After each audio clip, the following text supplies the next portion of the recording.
Hello, আসসালামু আলাইকুম বন্ধুরা, সবাই কেমন আছেন? আশা করি আলহামদুলিল্লাহ ভালো আছেন। যেই দেশে একজন নেতাকে গালি দিলে, নেতাকে নিয়ে কটূক্তি করলে 10 মিনিটে বিচার হয়, একদিনে বিচার হয় কোন নেতাকে নিয়ে কটূক্তি করলে।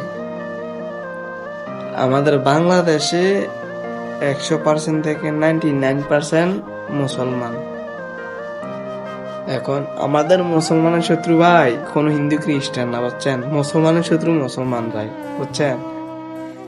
এই যে বাউল শিল্পীরা আছে, তারা আল্লাহ নবীকে নিয়ে কুটুক্তি করে, এটা কি ঠিক করে? আসেন আমরা সবাই এক হই, আমরা যত মুসলমান আছি সবাই এক হই, লড়াই করি ইসলামের বিরুদ্ধে, যাতে কোনো ব্যক্তি কথা না বলতে পারে ইসলামের বিরুদ্ধে, ইসলামকে কুটুক্তি না করতে পারে, আমাদের নবীজিকে কুটুক্তি না করতে পারে, বুঝছেন? কি বলবো, তো সবাই ভিডিওটা বেশি বেশি করে শেয়ার করবেন, আর সবাই যাতে ইসলামকে নিয়ে যাতে কটূক্তি না করে, সবাই এক হয়ে একভাবে লড়াই করতে হবে। ইনশাল্লাহ ইসলামের জন্য জীবন দিতে হবে, এটাই।